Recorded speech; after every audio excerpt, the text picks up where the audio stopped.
పేర్ని నాని గారు మొన్న press meet పెట్టి కానిస్టేబుల్ కొడుకు పవన్ కళ్యాణ్ అని చెప్పినారు. ఓకే, బాగుంది. ఆయన కానిస్టేబుల్ కొడుకే అబ్కారీ శాఖలో పనిచేసిన వాళ్ళ తండ్రి గారు చాలా గర్వంగా చెప్పుకుంటారు. వాళ్ళు ఎక్కడ నామోచి పడలేదు.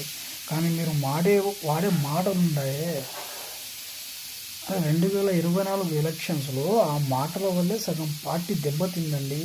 మీరైనా, వెల్లంపల్లి శ్రీనివాసరైనా, జోగి రమేష్ అయినా, కొడాలి నాని అయినా, గన్నవరం వంశీ అయినా, దువ్వాడ శ్రీనివాస్ అయినా, ఇలాంటి వాళ్ళందరూ ఇష్టానుసారంగా మాట్లాడి పార్టీని దెబ్బతీసిందే మీరు.